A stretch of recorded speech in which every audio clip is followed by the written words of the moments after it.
तो नमस्ते और राधे राधे आप सभी को। ठीक है, आज हम लोग अपना प्रैक्टिस सेट 3 स्टार्ट करते हैं, जो कि थोड़ा बहुत इसमें क्वेश्चन आपको हज़ार डोज मैनेजमेंट से मिलेंगे। ठीक है, तो बिना टाइम वेस्ट करते हुए फर्स्ट क्वेश्चन चलते हैं क्या है। ठीक है, तो जो पहला क्वेश्चन है, ठीक है, वो आपसे पूछ रहा है किस बारे में, वो आपसे पूछ रहा है हज़ार्ड आइडेंटिफिकेशन के बारे में। ठीक है, अब ये पूछ रहा है कि जो हज़ार्ड आइडेंटिफिकेशन है वो उसका मेन पर्पस क्या है, what is the main purpose of hazard identification, what is the main purpose, ये आपसे मेन पर्पस पूछ रहा है। तो ऑप्शन पढ़ते हैं। To minimise the effect of a consequence, identification पूछा है। ठीक है, मतलब ऐसे देखोगे तो चारों ऑप्शन सही लगता है। ठीक है, बट मेरे हिसाब से जो मोस्ट ऑफ द करेक्ट है वो आपका सी है। आप पूछोगे क्यों, तो देखो, हम हज़ार्ड का अभी इस प्रोसेस में हमसे जो स्पेसिफिक क्वेश्चन पूछा है वो है हज़ार्ड का आइडेंटिफिकेशन, पहचान कर रहे हैं। तो आप पहचान क्या करोगे, ये तो एक ओवरऑल टर्म हो गया, to minimise the effect of a consequence. ठीक है, ये अगर ये क्वेश्चन होता कि हजार्डवस मैनेजमेंट में क्या करते हैं, हजार्डवस वेस्ट मैनेजमेंट, तो ये ए और बी आंसर कुछ कुछ हो सकता था। ठीक है, सी भी हो सकता था, ए बी सी। अगर ये पूछता कि what is the main purpose of hazardous waste management, ऐसा क्वेश्चन होता। यहाँ पे साफ साफ आपसे पूछा कि आइडेंटिफिकेशन, हम आइडेंटिफाई करेंगे कि कौन सा पोटेंशियल में ऐसा सोर्स है, कौन सा ऐसा टॉक्सिन है, ठीक है, जिसके कारण ये चीज़ हुई है। ठीक है, तो इसका जो बेस्ट आंसर इसमें से चारों ऑप्शन में से सी ही दिखता है। बाकी आप ऐसे भी समझो कि बहुत जैसे केमिकल कुछ इफेक्ट कर जाते हैं।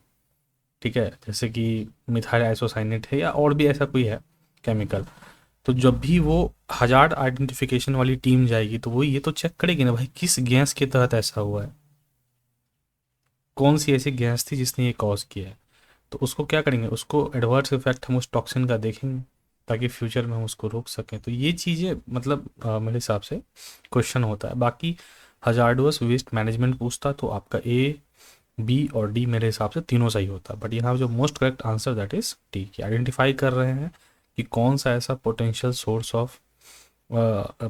सोर्स है जो आपका हजार्ड कॉज कर रहा है और उसका एडवर्स इफेक्ट क्या पड़ेगा ह्यूमन हेल्थ पे।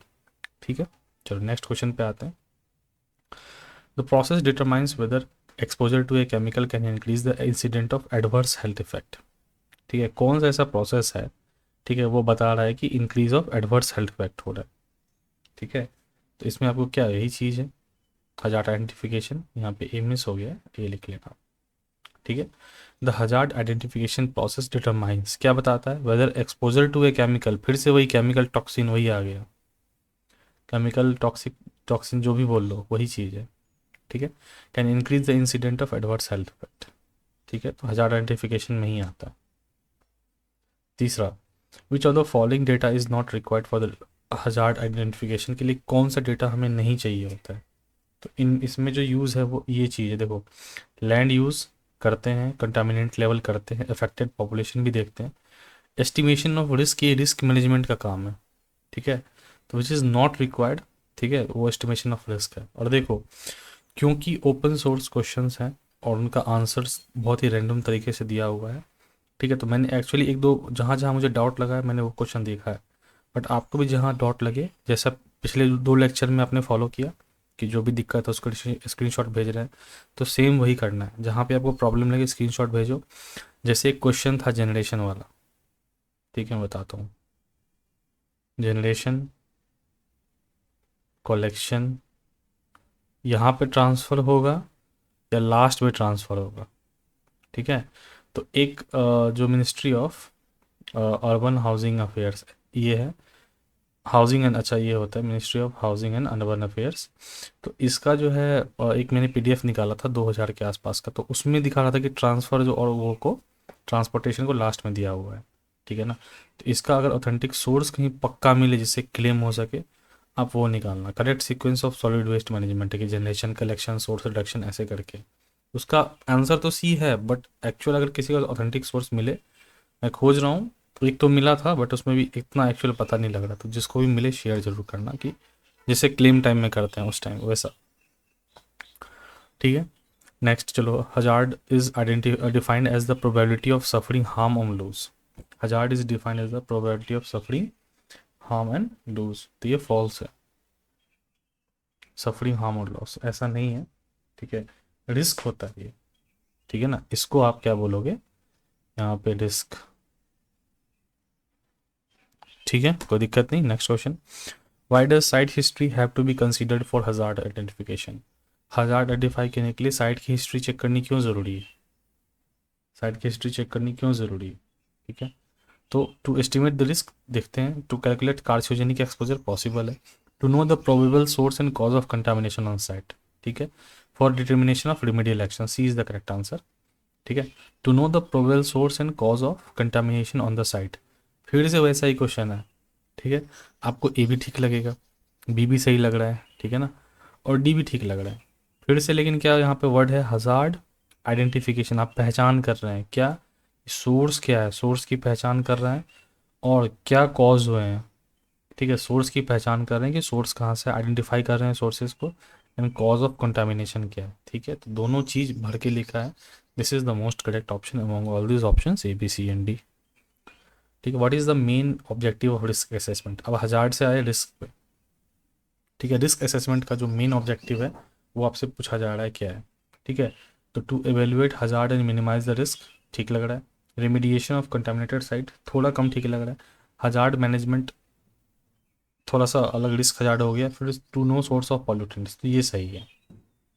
ठीक है, असेस कर रहे हैं, असेसमेंट कर रहे हैं। ठीक है, तो इवेल्युएट कर रहे हैं, असेस कर रहे हैं, इवेल्युएट कर रहे हैं, hazard and minimise the risk. ठीक है, इवेल्युएट करते हैं और रिस्क को मिनिमाइज करने की कोशिश करी जाती है। ठीक है, रिस्क हम हमेशा एलिमिनेट नहीं कर सकते, ठीक है, उसको हम मिनिमाइज कर सकते हैं। ठीक है, तो 6 का आंसर ए है। ठीक है, next question 7, what is the first stage of risk assessment? पहला स्टेज आपसे पूछ रहा है कि जब हम रिस्क असेसमेंट करते हैं उसका जो फर्स्ट स्टेज है क्या होता है। ठीक है, तो वो सबसे उसका जो फर्स्ट स्टेज है ना, फर्स्ट स्टेज उसका क्या होता है आपको, hazard identification is the correct answer. सबसे पहले हम आइडेंटिफाई करते हैं कि कौन सा टॉक्सिन है, कौन सा ऐसा पोटेंशियल केमिकल है जो ह्यूमन हेल्थ को या ह्यूमन को डेंजर या इन्वायरमेंट को डेंजर पहुंचा सकता है, यही है हजार। ये सारे जो देख रहे हो ना, टॉक्सिसिटी स्टडी, एक्सपर्ट, ये सब इसी में आ जाएगा।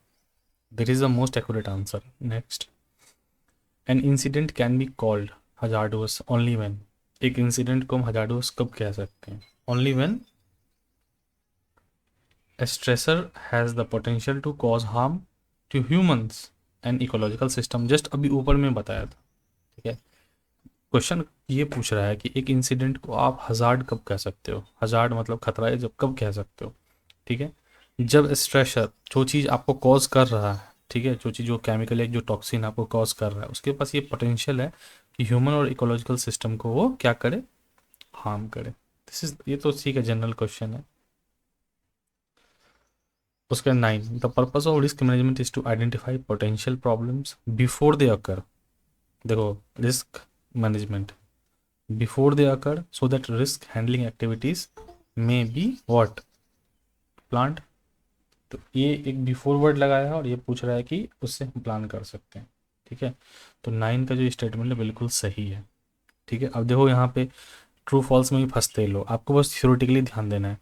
The purpose of risk management is to identify potential problems, ठीक है, before they occur so that risk handling activities में बी प्लान्ड। ठीक है, यहाँ पे ये तो नहीं लिखा ना कि इलिमिनेट ही कर देंगे रिस्क को, ऐसा तो कुछ नहीं लिखा है। ठीक है, तो हमेशा हम लोग क्या कर सकते हैं, उसको एक प्लानिंग कर सकते हैं कि ये अगर होता है तो हम कैसे इसका इफेक्ट को मिनिमाइज कर सकते हैं। That is all about risk management. ठीक है, फिर से हजार्ड आता है, हजार्ड आइडेंटिफिकेशन मेनली फोकस किस पे फोकस करता है हजार्ड। ठीक है, अब 10 क्वेश्चन के बाद थोड़ा क्लियर हुआ होगा वही बात। ठीक है, ऑप्शन है, वहाँ से ए छूट के इधर आ गया है। ठीक है, ठीक है, क्या है, केमिकल सोर्स एंड कंसंट्रेशन, वही बात। देखो ये आइडेंटिफिकेशन वर्ड है ना, बार बार वही यूज़ हो रहा है। देखो कैसे ऑप्शन और आपका जो ये सारा कुछ चेंज होता जा रहा है, बट आप एक बार देख लोगे सोर्स, कंसंट्रेशन, ठीक है, टॉक्सिन, ये सारा चीज़ देख लोगे। अब इसमें चारों ऑप्शन में देखोगे कि गलती करना कितना आसान है। आप बी मारोगे उस पर भी बहस हो जाएगा कि बी भी सही है। ठीक है ना, तो इसीलिए सोर्स एंड कंसंट्रेशन पे हजार्ड आइडेंटिफिकेशन ओनली फोकस करता है। ठीक है, which of the following concentration characteristics is not important to hazardous waste, कौन सा इंपॉर्टेंट नहीं है? ठीक है, तो भैया क्वांटिटी कितना ज़्यादा है वो तो करेगा ही। ठीक है, ज़्यादा को इफेक्ट कर सकता है, कंसंट्रेशन तो ऑब्वियसली करता है, कलर नहीं करता। कलर, अच्छा जब नेक्स्ट ऑप्शन फिजिकल और केमिकल प्रॉपर्टीज बिल्कुल करता है। इसका आंसर सी होगा क्योंकि कलर इतना ज़्यादा इंपॉर्टेंट फिलहाल नहीं है। इन चारों में से तो लीस्ट इंपॉर्टेंट है।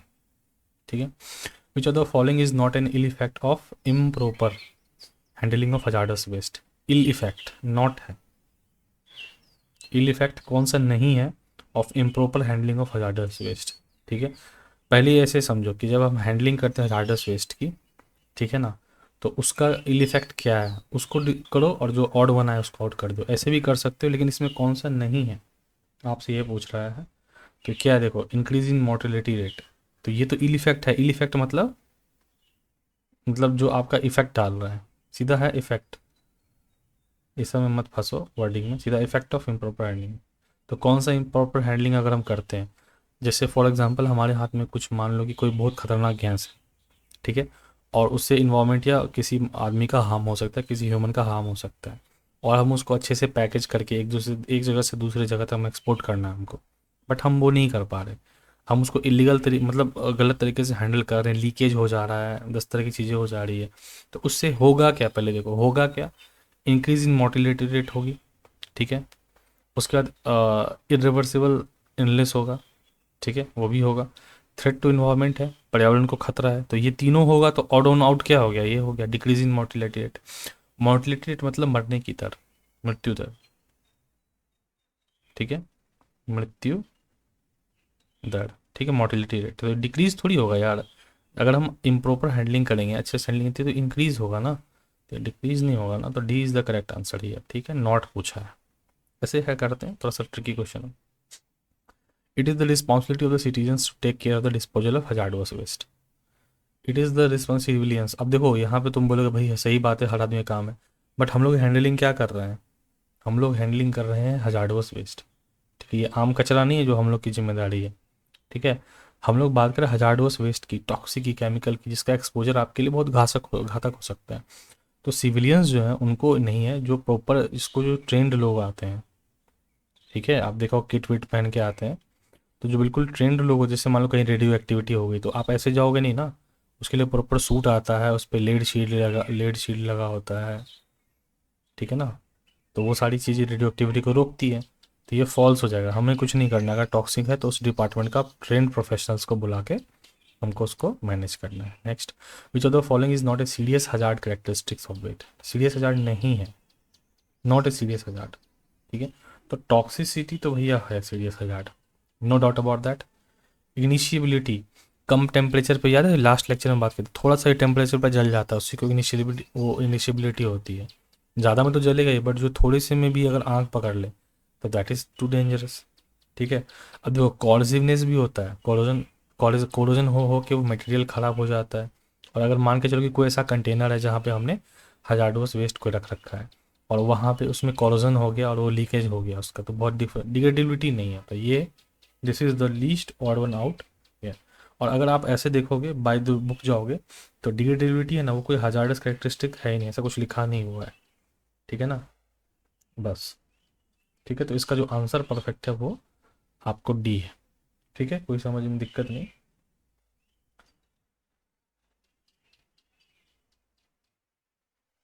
ठीक है, डिग्रेडेबिलिटी मतलब आप ये सोचो ना, अगर आपको इसमें थोड़ा प्रॉब्लम हो रहा है, आप ये सोचो कि अगर कोई मटेरियल बिना इन्वायरमेंट को नुकसान पहुंचाए, there is a way to degrade it, उसको डिग्रेड करने का एक तरीका है, तो उसमें क्या दिक्कत है, ठीक है ना। तो बस यही है, इसका जो लीस्ट है, मैं बोला ना कि सारे ऑप्शन एनालाइज करो, D is the least correct option. तो नॉट है, तो नॉट में डायरेक्टली कोई ऐसा ऑप्शन नहीं है। बाकी ए बी सी एब्सोल्यूट सामने में आपको दिख रहा है, प्रॉब्लमेटिक है। Which of the following is not a hazardous waste of petrochemical process, ठीक है।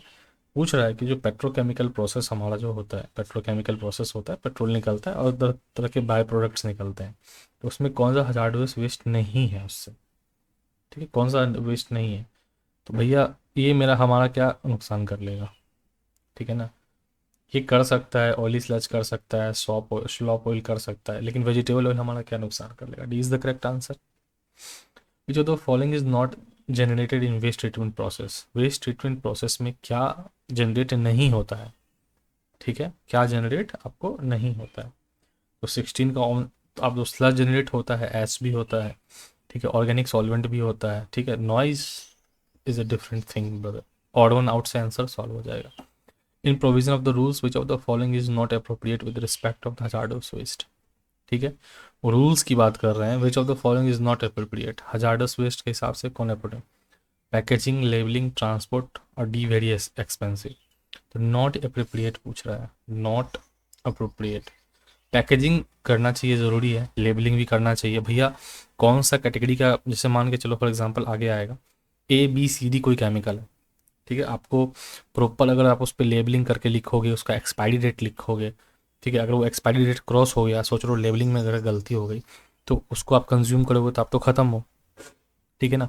प्रॉपर तरीके से ट्रांसपोर्ट भी करना है ताकि लीकेज या उसमें ब्रेक डाउन नहीं हो जाए। वेरी एक्सपेंसिव तो कुछ नहीं है, तो D is the correct answer, not पूछा है तो D is the correct answer, ठीक है। उसके बाद क्या है, spent hardening salt is potentially hazardous waste in spent hardening salt, ठीक है, स्पेंट हार्डनिंग सॉल्ट की बात की है, is a potentially hazardous waste in which of the following process, ठीक है, which of the following process, ठीक है। Spent hardening salt is a potential hazardous waste in which of the following process, ये hardening of steel में इसका use करते हैं, ठीक है। गोल्ड और कोल तो गया, ठीक है। हार्डनिंग ऑफ रॉक सॉल्ट जैसा कुछ चीज़ होता नहीं है। हार्डनिंग ऑफ स्टील में ये एक ऐसा हम स्पेंट हार्डनिंग सॉल्ट यूज़ करते हैं, ठीक है। वो क्या करता है, एक आपका हजार्डस वेस्ट है, इन सारे प्रोसेसेस में एक हजार्डस चीज़ है।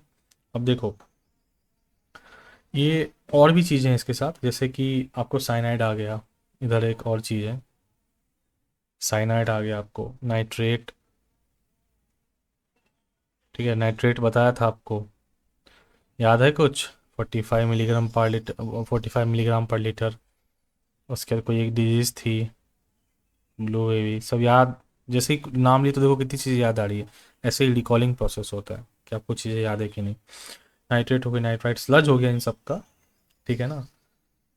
तो ये हम लोग क्या करते हैं, इसको प्रॉपर तरीके से हमको डिस्पोज करना होता है, ठीक है। लेकिन अगर आप इन चारों को देखोगे, इन चारों का ऑप्शन की, जो रॉक साल्ट है, हार्डनिंग ऑफ गोल्ड है, या हार्डनिंग ऑफ कोल है, ठीक है ना, तो ये इनका कोई वेस्ट नहीं होता है, ये कोई वेस्ट प्रोड्यूस नहीं करते हैं। जो आपका B, C है ना और D है, डज नॉट प्रोड्यूस वेस्ट, या कह लो कि does not produce hazardous waste, ठीक है ना। तो इसीलिए the most correct option is, I think, A ही है, ठीक है, कोई दिक्कत नहीं। Which of the following combination method can be use to process the hazardous waste, following combination method पूछ रहा है कि हजार्डोस वेस्ट को प्रोसेस करने के लिए, ठीक है, कौन सा कॉम्बिनेशन मेथड हम यूज़ कर सकते हैं, ठीक है ना, कौन सा प्रोसेस हम लोग यूज़ कर सकते हैं हजार्डस वेस्ट को ट्रीट करने के लिए। तो देखो, लैंडफिल, सॉलिडिफिकेशन, इंसिनरेशन और केमिकल ऑक्सीडेशन। अब बात हो रही है हजार्डस वेस्ट की, ठीक है ना, बात हो रही है आपको हजार्डस वेस्ट की।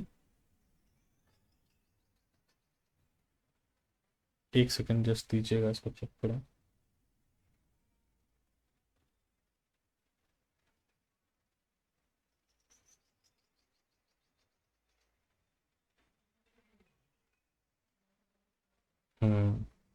कॉम्बिनेशन मेथड, देखो यहाँ पे मेरे हिसाब से इस क्वेश्चन का आंसर जो है एक्चुअली वो लैंडफिल है, ठीक है। मैं आपको बताता हूँ, which of the following combination method can be use to process the hardware waste, ये भी है एक, but this is not a combination method,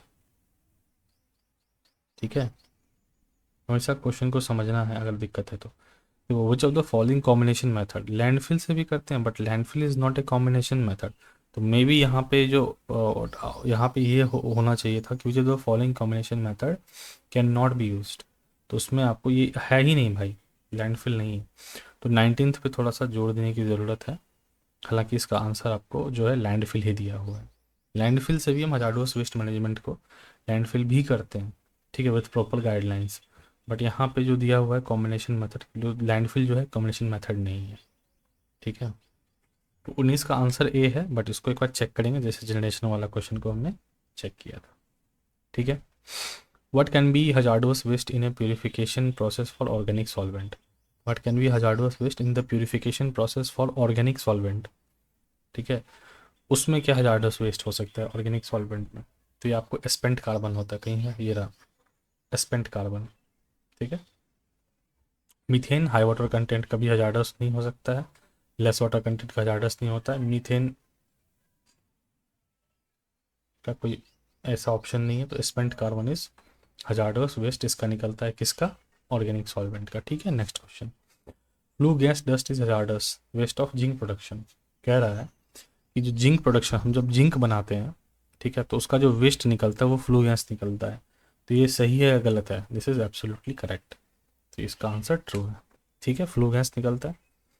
which of the following is most suitable for dry waste. बोला dry waste के लिए इसमें से कौन सा ऑप्शन मोस्ट सुटेबल है? ड्राई वेस्ट, सूखा कचरा, इनमें से सबसे बेस्ट कौन सी है? तो ये आपको ड्राई वेस्ट का आपको पता है, एरोबिक कंपोस्टिंग करना ही सही होता है।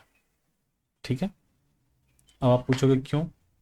ठीक है ना, तो देखो एरोबिक कंपोस्ट हम क्यों करते हैं? सॉलिड वेस्ट के लिए करते हैं, ठीक है, और वो ड्राई और ड्राई अगर होना चाहिए, अगर वो ड्राई है, ठीक है, और मॉइस्ट नहीं है या वेट नहीं है तो सही रहता है।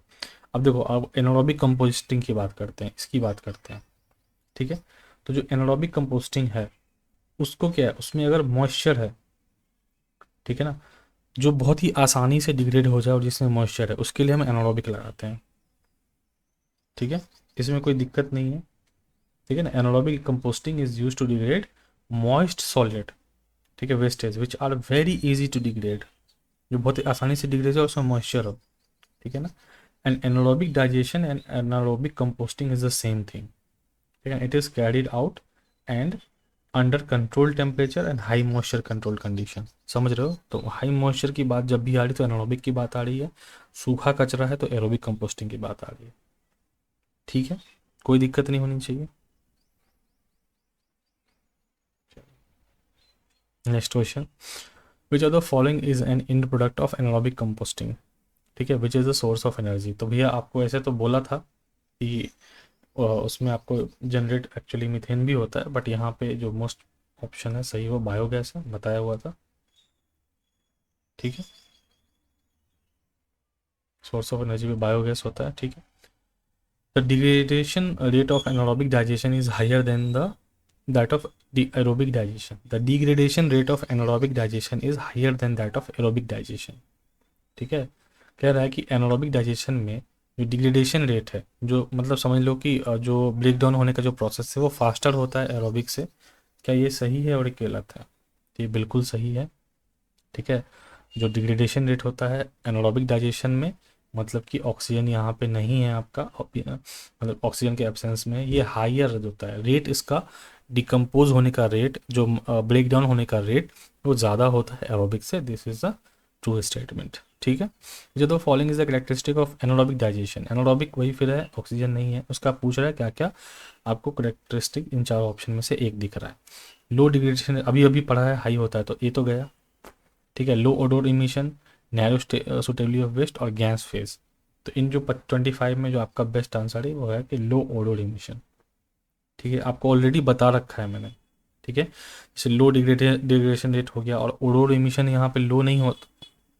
एक मिनट,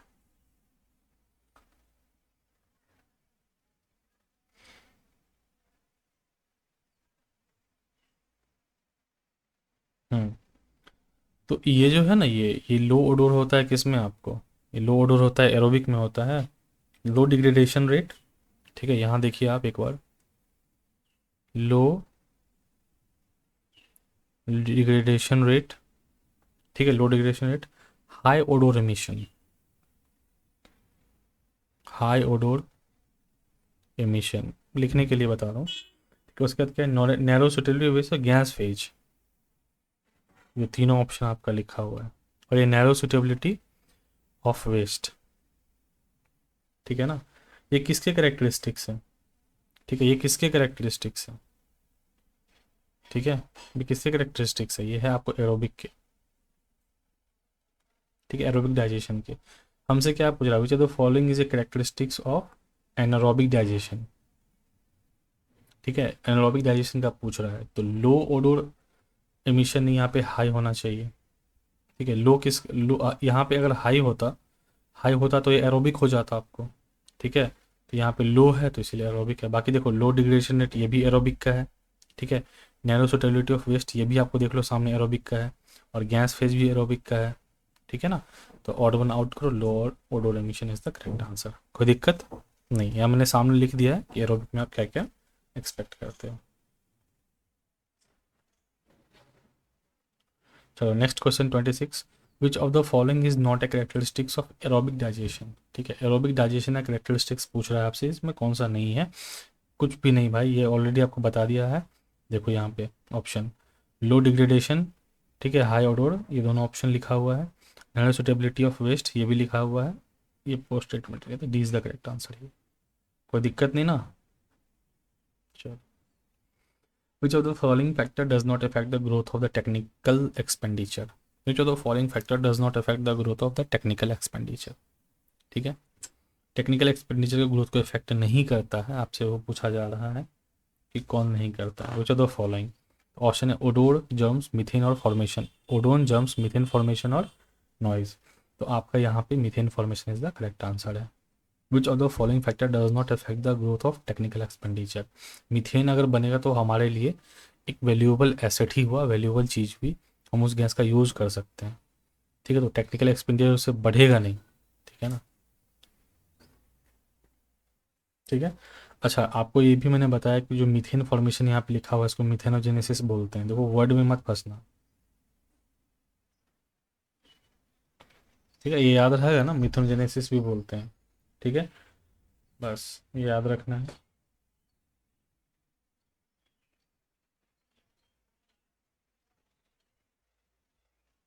चलो, बाकी और ऑप्शन अगर आपको समझना है तो ऐसे समझ लीजिए कि अगर मतलब बदबू आ रही है और जम्स डेवलप हो गए हैं और बहुत नॉइज़ आ गई है, तो you have to control those things ना, बिकॉज जो सराउंडिंग में चीज़ें फैलेंगी तो क्या होगा फिर आपको मतलब पब्लिक कंसर्न रेज करेगी, तो आपको पैसे खर्च करने पड़ेंगे ए बी और डी को कंट्रोल करने के लिए। दैट इज़ करेक्ट और not? But the C option which is given right in front of you, वो क्या कर रहा है कि मीथेन बता रहा है कि मीथेन, तो मीथेन आप उसको जो डिकम्पोज हुआ है, मीथेन गैस आई है, you can use that gas ना, उसका तब यूज़ कर सकते हो, तो वो आपका एक्सपेंडिचर नहीं बढ़ाएगा। बाकी ए बी और डी को कंट्रोल करने के लिए you will have to spend money. So the option C is most correct option here. Moving on towards the next question which is 28, which of the following is not an advantage of aerobic composting। बार बार वही पूछता है यार। ठीक है, aerobic composting का पूछ रहा है कि नॉट एन एडवांटेज, जो नहीं है।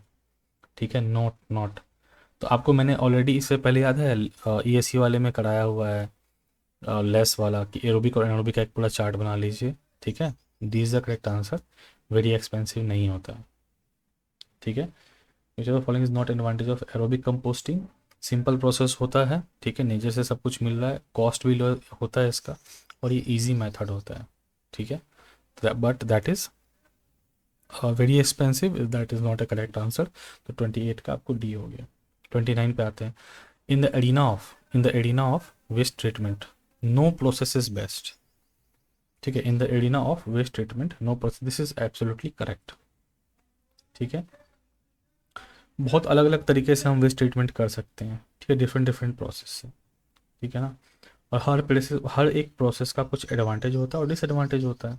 ठीक है, तो हम ये डिसाइडिंग फैक्टर नहीं होगा कि कौन सा बेस्ट प्रोसेस है। ठीक है ना, आपको ये बहुत चीज़ों पे डिपेंड करेगा, तो कोई बेस्ट ट्रीटमेंट नहीं है, हर एक ट्रीटमेंट का अपना प्रोज और कॉन्स है। आप समझ गए ना, कोई नो ट्रीटमेंट प्रोसेस बेस्ट है कहने का मतलब हर एक ट्रीटमेंट का अपना एक एडवांटेज है, अपना एक नुकसान है, कुछ फ़ायदा और कुछ नुकसान है। आपको जो प्रोसेस सूट कर रहा है, आप उससे बेटर केमिकल एक्सट्रैक्ट कर रहे हैं या वेस्ट एक्सट्रैक्ट कर रहे हैं, आप अपनी वैल्यूएबल चीज़ निकाल रहे हैं, but that too will have disadvantage. तो कोई भी एडिना जो वेस्ट ट्रीटमेंट है, नो प्रोसेस इज बेस्ट इसीलिए लिखा हुआ है कि सबका एक डिसएडवांटेज है। ठीक है, तो ऐसा आप किसी को प्लस और माइनस नहीं कर सकते, इसलिए लिखा हुआ है कि इन द एडिना of waste treatment no process is the best. ठीक है, कुछ ना कुछ उसका डिसएडवांटेज हमेशा रहेगा, हर एक प्रोसेस का होता है प्रोज एंड कॉन्स। तो in that context this question was asked. Moving towards the next question 30, which of the following process is not used for waste treatment. के लिए कौन सा प्रोसेस हम यूज़ नहीं करते हैं, नॉट लगाया है। ठीक है, not use for waste treatment, इसके लिए कौन सा नहीं यूज़ करते हैं? Aerobic, anaerobic, nuclear imaging. Nuclear imaging क्या होता है, सुना है पहले कभी? ठीक है, तो जैसे ही उल्टा पुल्टा ऑप्शन आए तो निकल जाना लगा के आगे। ठीक है, what is a major advantage of anaerobic fermentation over aerobic composting. Anaerobic fermentation over aerobic composting, तो एडवांटेज हमसे पूछा जा रहा है, इसको हटाओ, एनारोबिक फर्मेंटेशन का। ठीक है, एनारोबिक फर्मेंटेशन हमसे पूछा जा रहा है, तो इसका जो मेन है वो आप ह्यूमन कंट्रोल है।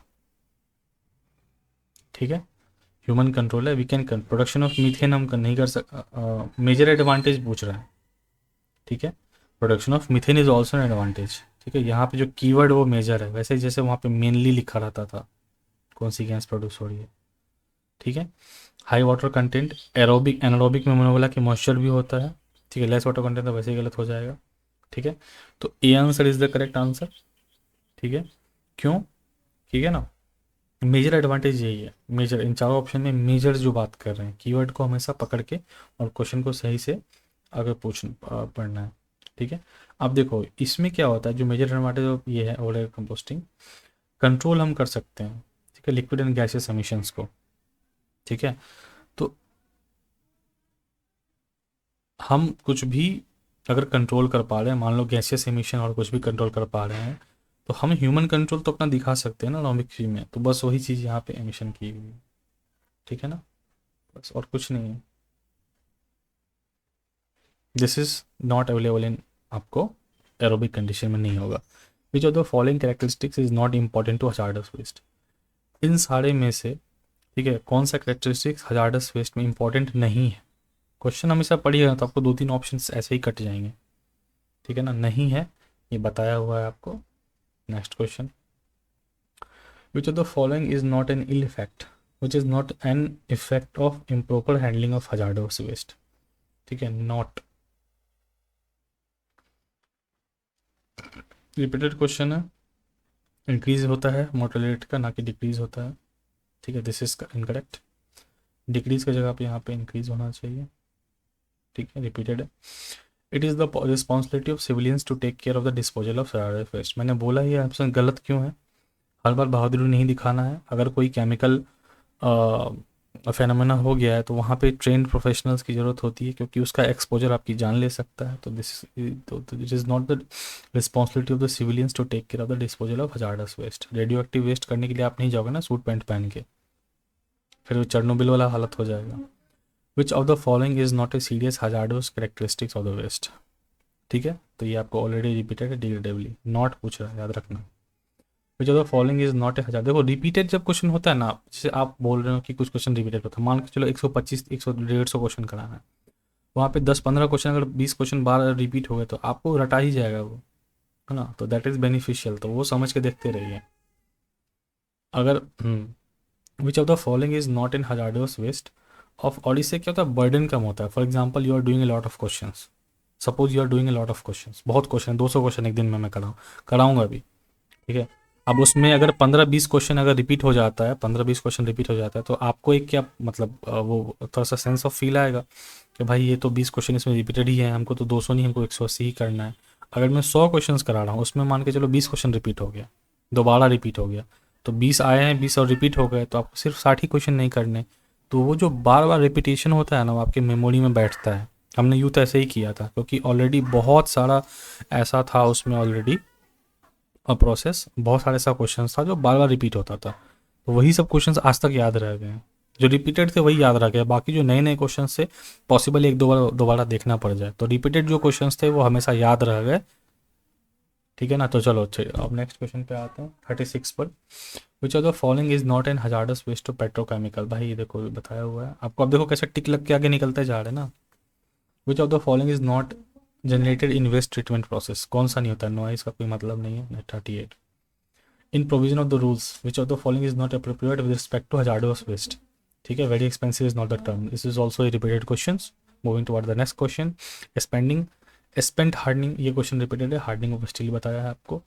Which of the following combination methods can be use to process the hazardous waste, ठीक है, मैंने उसका बोला था कि लैंडफिल का ऑप्शन दिया हुआ है answer, but landfill is not a combination method, ठीक है, तो इसको मैंने आपको चेक करने के लिए भी बोला था, इफ़ यू कैन रिमेंबर।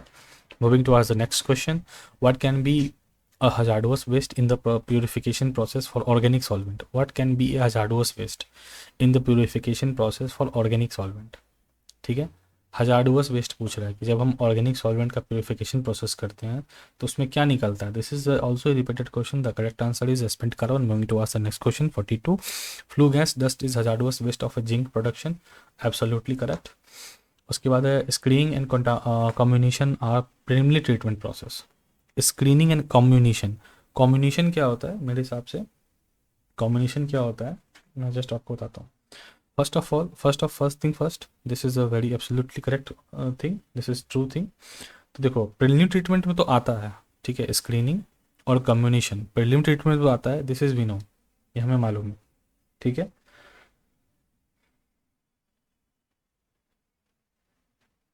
ठीक है, आता है, ठीक है. अब देखो स्क्रीन डिवाइस क्या करता है, अब मैं आपको ऑलरेडी बता चुका हूँ लेक्चर में स्क्रीन डिवाइसेस का क्या काम है, ठीक है ना. वो कर दे जो मतलब डैमेज इक्विपमेंट को ना कर दे, उसको पहले ही रोक लो, बाहर स्क्रीन लगा के कुछ भी कर लो. तो ये सीधा यही है, the same thing is communication, ठीक है. उसके बाद 44 पे आते हैं. 44 में आपसे क्या पूछ रहा है.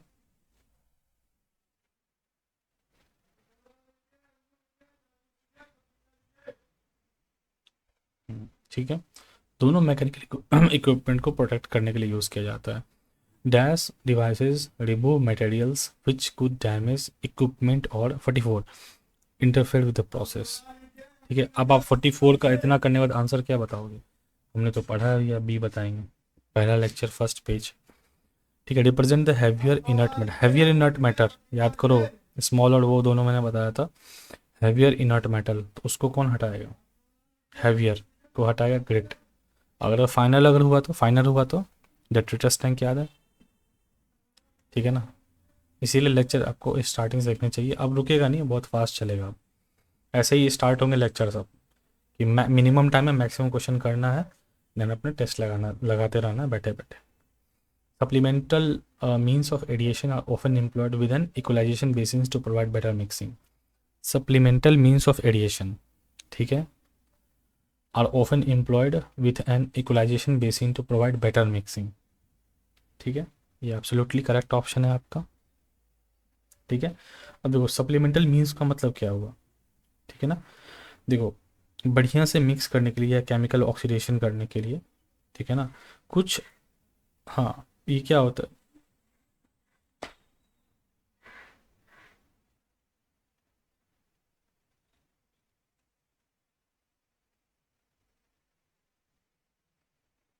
जस्ट ए सेकेंड, चाय आ गई है.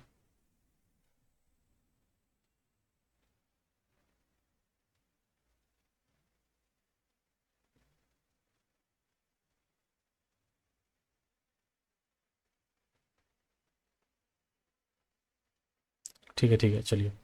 ये कह रहे हैं कि जो सप्लीमेंटल मीन्स ऑफ एडिएशन है वो कभी कभी हम लगाते हैं टू प्रोवाइड बेटर मिक्सिंग. हाँ सही है, ठीक है ना. बेटर मिक्सिंग और या केमिकल ऑक्सीडेशन वगैरह होता है ना, तो better mixing provide better mixing और chemical oxidation of reduce compounds. Some biological degree of oxidation भी होता है इसमें, ठीक है, एजिटेशन भी होता है ना. और जो सस्पेंडेड सॉलिड्स है उसको जो सेटल होने से प्रिवेंट करते हैं, तो that is supplemental means of aeration. तो ये एक ऑप्शन है, बट मैंने आपको दो तीन और चीज़ें बताई, जैसे कि केमिकल ऑक्सीडेशन हो गया, ठीक है ना, बायोलॉजिकल ऑक्सीडेशन हो गया, सेटलिंग को रोकना हो गया, ये और भी 4-3 ऑप्शन है. तो this option is absolutely correct. 47 which of the following should be provided in the case where aeration is absent. अगर एडिएशन एब्सेंट है, एडिएशन नहीं है, ठीक है, तो इसमें से कौन सी चीज़ें हमको प्रोवाइड करनी चाहिए, ठीक है, कौन सा ऐसा चारों में हमें क्या. तो एडिएशन एब्सेंट है, तो अब इस ए और सी और डी में तो कुछ लग नहीं, ठीक है ना.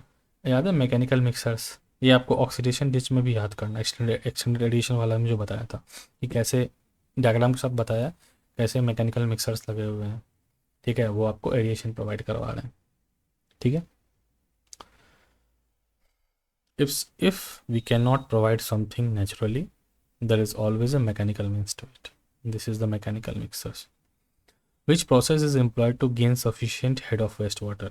Wastewater का sufficient head gain head होने में, head देने में कौन सा है. मेरे हिसाब से तो पंपिंग होना चाहिए 48 का, ठीक है. अब हेड क्या है, ठीक है, पंपिंग होना चाहिए. पंपिंग से ही वाटर का हेड को बैलेंस रखा जाता है ना. पंपिंग करेंगे तभी हेड बैलेंस रहेगा वाटर का, that is it. What is the most common used coagulant. भाई ये तो 100 वाली है. एलएम जार टेस्ट कुछ याद आ रहा है, याद करो. एलएम बताया था और फिर जार टेस्ट बताया था, ये सारी चीज़ें आपको दिमाग में घूमनी चाहिए. What is the intermediate zone composed of in aerobic anaerobic ponds. ठीक है, इंटरमीडिएट जोन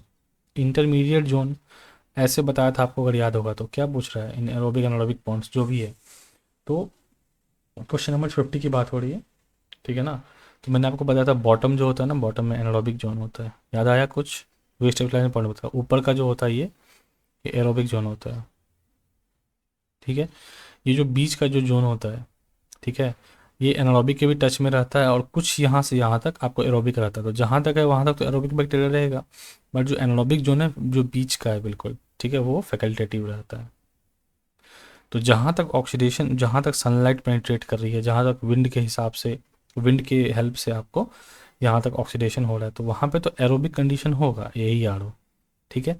और फिर यहाँ से जहाँ बिल्कुल ख़त्म है, आपको ऑक्सीजन और सनलाइट भी पेनिट्रेट नहीं करे, विंड एनर्जी भी कोई कमाल नहीं दिखा पा रही है, तो कुछ बैक्टीरिया आपका इधर होगा, वो एनारोबिक जाएगा, ANAER, ठीक है। तो जो in the absence of oxygen and in the presence of oxygen, उसी को बोलते थे फैकल्टेटिव बैक्टीरिया। तो यही पे आ रहा था आपको, ये क्लियर हुआ होगा आपको ESC वाले लेक्चर से, ठीक है। Nitrification efficiency is significantly suppressed. Nitrification efficiency is significantly suppressed, कम हो जाता है, सप्रेस हो जाता है, as the temperature is. Temperature और नाइट्रिफिकेशन का रिलेशन पूछ रहा है, ठीक है। तो भाई जैसे ही टेम्परेचर आप बढ़ाओगे तो नाइट्रिफिकेशन एफिशिएंसी घट जाएगी, ठीक है।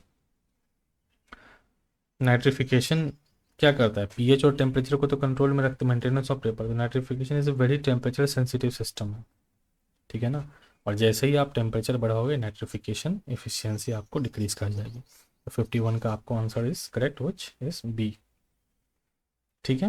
नेक्स्ट क्वेश्चन की तरफ चले। 50 हो गया क्या? चलो ठीक है, 30 सेकेंड का ब्रेक।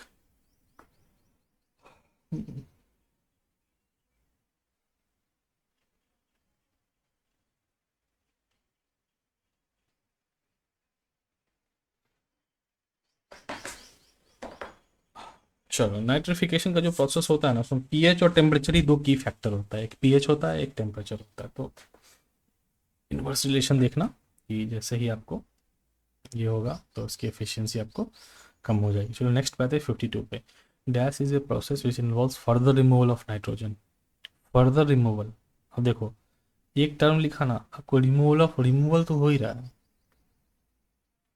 रिमूवल ऑफ नाइट्रोजन तो हो ही रहा है, उसके बाद भी बोल रहा है फर्दर रिमूवल, इसको ऐसे पढ़ना है, ठीक है, हो ही रहा है। तो फर्दर रिमूवल ऑफ जब वो आ रहा है, तो उसके लिए एक जो बेस्ट वर्ड है उसको हम बोलते हैं डीनाइट्रिफिकेशन, ध्यान रहेगा। चलो next question. In rotating RBC contractor what percent of colligated, ये तो मेरे हिसाब से 40% मैंने आपको बताया था लेक्चर में, PYQ भी है ये।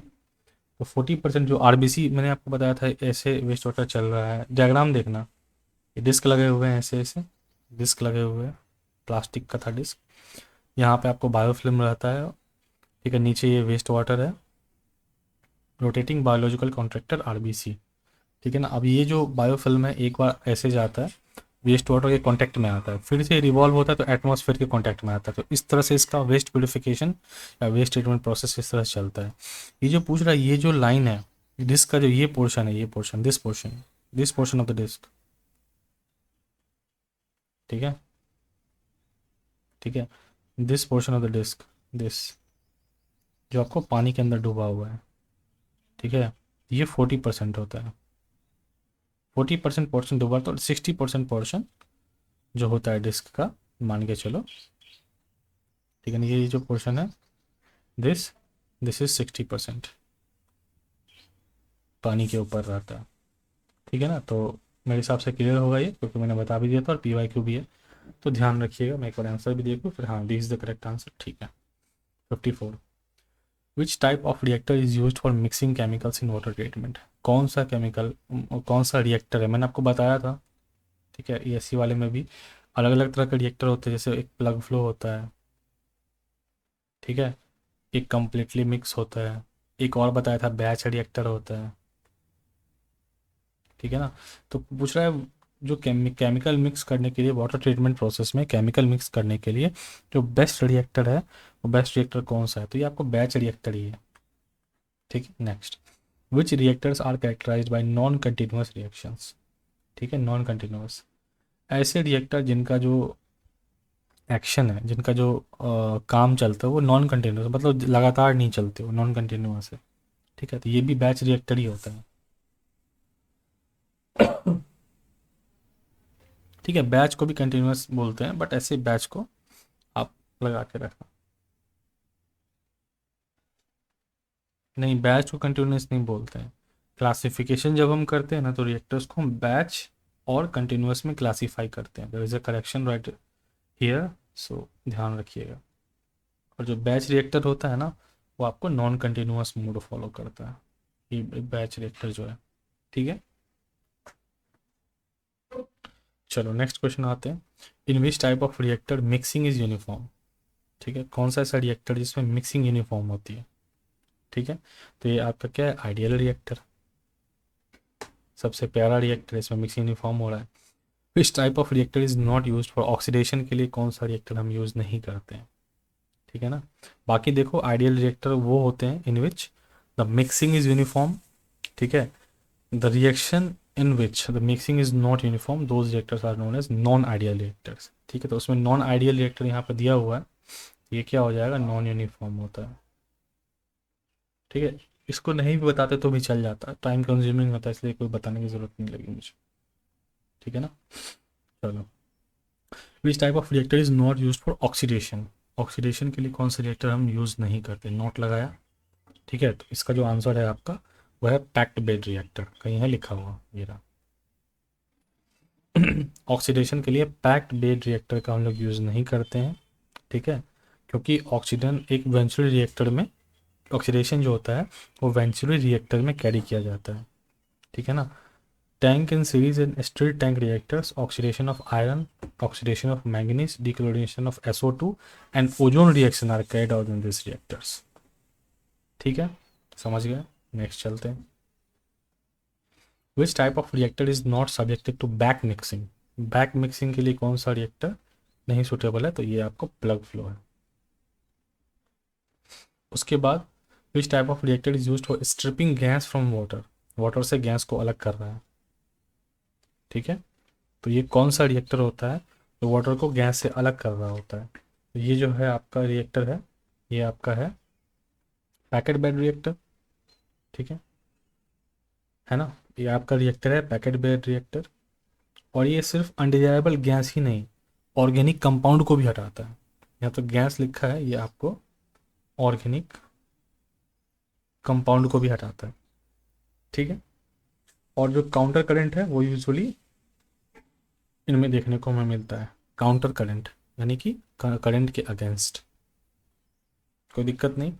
Number 60, which type of reactor is used in ion exchange और adsorption, which type of reactor is used in ion exchange और एड्जॉर्प्शन, इन दोनों में कौन सा रिएक्टर यूज़ करते हैं, तो हमारा फिक्स्ड बेड रिएक्टर है। ठीक है, ये सॉलिड फेज में होता है। ठीक है ना, ये जो रिएक्शन होता है जो आप देख रहे हो, आयन एक्सचेंज और एड्जॉर्प्शन, ये सॉलिड फेज में होता है, याद रखिएगा। ठीक है ना, और ये सारे रिएक्शंस जो होते हैं वो फ्लूइडाइज्ड होते हैं। ठीक है, एक होता है फ्लूइडाइज्ड बेड रिएक्टर, उसमें भी ये होते हैं। ठीक है, ध्यान रखिएगा। विच type of reactor is used in precipitating reactions, देखो ये पूरा रिएक्टर को धागा खोला हुआ है। प्रिसिपिटेटिंग रिएक्शंस में, प्रिसिपिटेट लास्ट में सॉलिड बनता है, तो प्रिसिपिटेटिंग रिएक्शंस में कौन सा रिएक्टर हम लोग को यूज़ करना चाहिए, या कौन सा रिएक्टर्स यूज़ किया जाता है, तो उसका जो है वो रिसाइकल रिएक्टर है, the best option recycle reactor है। ठीक है, इसमें क्या होता है, पार्ट एक सॉलिड का कोई पार्ट है। ठीक है, सॉलिड प्रेसिपिटेट का जो कोई पार्ट है उसको रिसाइकिल हम लोग करते हैं। ठीक है ना, और ये क्या करता है, क्यों करते हैं, क्योंकि हमको क्या करना होता है, रेट ऑफ रिएक्शन बढ़ाना होता है, इंक्रीज करना होता है, दैट इज़ वाई एक हम लोग इसको प्रेसिपिटेट रिएक्शन में यूज़ करते हैं। ठीक है, question number 61, in which type of reactor diffusion and dispersion, diffusion and dispersion contribute to solid flux into and out of reactor, in which type of reactor diffusion and dispersion contribute to solid flux into and out of reactor। ठीक है, तो इसका जो most correct option आपका दिया हुआ है वो है ओपन रिएक्टर। ठीक है, solid flux into and out of the reactor, ठीक है। सॉलिड फ्लक्स है ना, मतलब इन भी करता है और आउट भी करता है रिएक्टर से। और इस सारे प्रोसेस में आपका जो हेल्प करता है वो क्या करता है, डिफ्यूजन डिस्पर्शन। तो क्वेश्चन आपसे यही पूछा है कि in which type of reactor diffusion and dispersion contribute to solid flux into and out of the reactor. ठीक है, ओपन रिएक्टर है, ध्यान रखिएगा। Next question, out of the following methods which provide uniform dewatering. ठीक है, uniform डिवॉटरिंग, ऐसा चारों process में कौन सा ऐसा प्रोसेस है जिसमें यूनिफॉर्म डिवॉटरिंग होती है, तो वो आपका कौन सा, बेल्ट फिल्टर प्रोसेस। ठीक है, बेल्ट फिल्टर प्रेस। ठीक है ना, ये क्लॉगिंग भी होने से रोकता है, prevent clogging also. Next, the usage of which type of pump, the usage of which type of pump result in less wear and tear. ऐसा कौन सा पंप यूज़ करें जिससे लेस वियर और टीयर हो जब हम सीवेज को पंप कर रहे हैं। ठीक है, अच्छा पंप बेसिकली पूछ रहा है कौन सा हमें यूज़ करना चाहिए, तो वो प्रोग्रेसिव कैविटी पंप होता है, ये आपका सी आंसर है। ठीक है ना, ये क्लॉगिंग भी रोकता है, अगेन दोबारा बोलूँगा, ये क्लॉगिंग भी रोकता है, क्लॉगिंग भी रोकता है। क्लॉगिंग मतलब उसका पोर को बंद हो जाता है, वो भी नहीं होने देता। ठीक है, चलो ठीक है। और ये देखो सीवेज यहाँ पे क्या क्या लिखा है, स्लज पंप करने के लिए कौन सा है, तो ये बहुत ही इंपॉर्टेंट होता है। ठीक है, अच्छा क्वेश्चन बन सकता है ये। The cyclone greater removes the grid particles based on which of the following below mention phenomenon.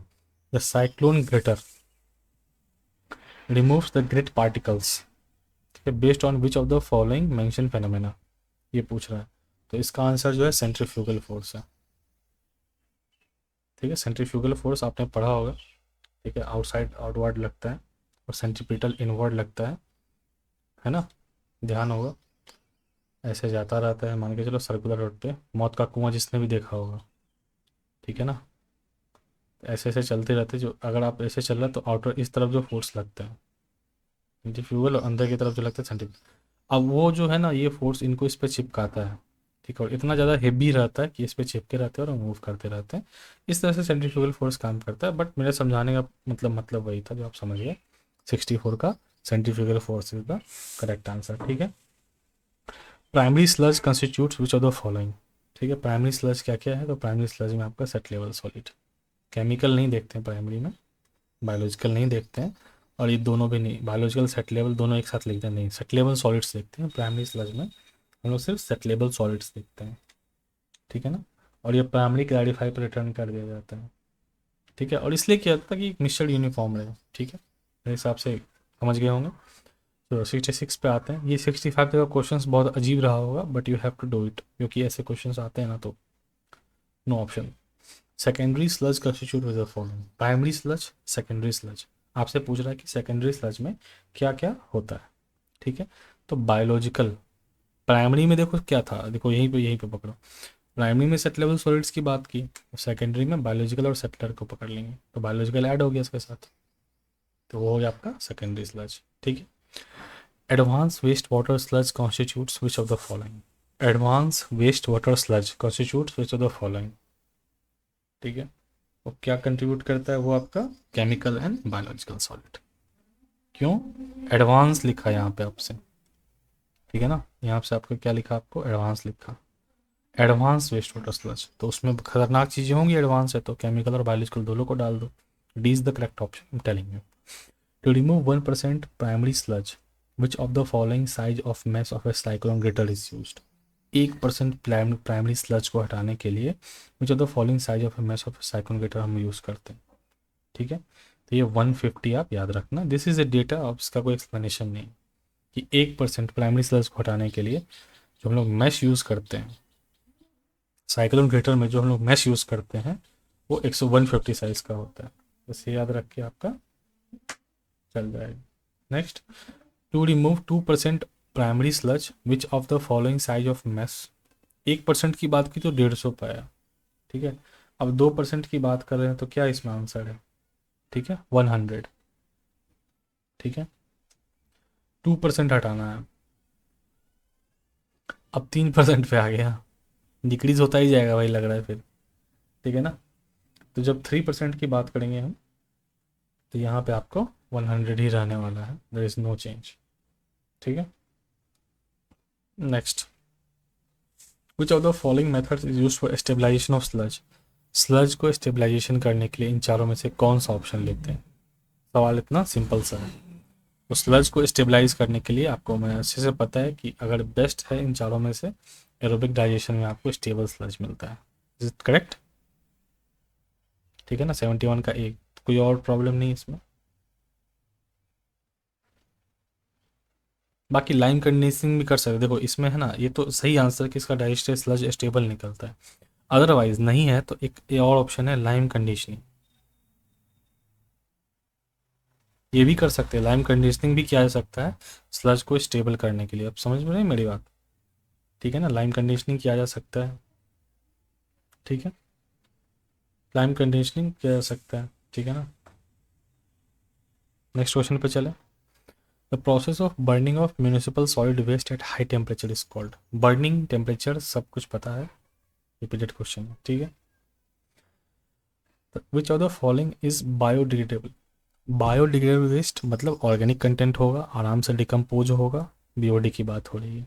ऐसे कुछ पॉइंट्स को करेक्ट किया जाता है। तो बायोडिग्रेडेबल पूछ रहा है कि इनमें कौन सा है, तो 73 में कौन सा है बायोडिग्रेडेबल, ये या ये, पील व्हील याद है ना, फ्रूट पील सब बताया था मैंने आपको। In which method of disposal of municipal waste the waste is dump in the soil. भैया ठीक है, वेस्ट को सॉइल में डालते हैं तो लैंड फिलिंग हो गया। ठीक है, कोई ज़्यादा प्रॉब्लमेटिक क्वेश्चन नहीं था। Which of the following is correct regarding disposal of waste by land filling. हम क्या कर रहे हैं, वेस्ट का डिस्पोजल कर रहे हैं लैंड में। ठीक है, लैंड में डिस्पोज कर रहे हैं। कौन सा ऑप्शन करेक्ट है? इकोनॉमिकल है। ठीक है, preferred in low lying areas, foul gases are not produced. ठीक है, और separation of different type of waste is not required. ठीक है, तो जब हम लैंड फिलिंग कर रहे हैं, तो अगर मैंने बोला था कि ये क्वेश्चन थोड़ा सा डिस्प्यूटेड रहा, मगर हम तरीके जिस तरह से लैंड फिल कर रहे हैं, हम लैंड फिल करके मान के लैंड फिल कर दिया, ये आप हमारा वेस्ट है ये। ठीक है, कलर चेंज करते हैं जस्ट समझाने के लिए, मान के चलो ये वेस्ट है हमारा। ठीक है, और हमने लैंड फिल कर दिया। ठीक है ना, लैंड फिल हमने कर दिया, वेस्ट है ये। अब ऊपर से हमने क्या किया, मिट्टी का एक कवर लगा दिया इस पर, जैसे हम लोग बेंगलोर मेथड में करते हैं। ठीक है, अब ये तो वो इसके एटमॉस्फेयर के कांटेक्ट में नहीं है। ठीक है, ठीक है, तो ये क्या होगा, फाउल गैसेस प्रोड्यूस नहीं होंगे। ठीक है, तो इसका जो मोस्ट सही आंसर मुझे सी लगता है। ठीक है, बट आप देखना कि लैंड फिलिंग में क्या बोल रहा है, तो वही होगा, ऊपर से इसको क्लोज कर दे रहे होंगे लैंड फिलिंग में। तो आपको इसमें जो बेस्ट ऑप्शन होगा वो आपको सी मिल जाएगा। ठीक है, correct option. The density of ash 700 अगर मुझे याद हो तो। ठीक है, 76। ठीक है, उसके 77 आते हैं। The process of decomposition of biodegradable solid waste by earthworm. जैसे ही अर्थवर्म आया तो आपका यहाँ पे वर्मी कंपोस्टिंग आ गया। अब याद रखना कि मैंने ये भी बताया था आपको कि जब वर्मी कंपोस्टिंग की बात आती है तो मॉइस्चर कंटेंट की भी बात आती है, याद है ना। वर्मी कंपोस्ट मॉइस्चर कंटेंट होना ही चाहिए, याद रखना। ठीक है, ये पहले डिस्कस हुआ है क्वेश्चन में। The waste produces in cotton milk, तो कॉटन मिल्क क्या नॉन हैजार्डस होगा। ठीक है, कोई दिक्कत? चलो, which of the following is not the land filling method. कौन सा लैंड फिलिंग मेथड नहीं है? देखो बेंगलोर मेथड ये कंपोस्टिंग मेथड, याद है आया।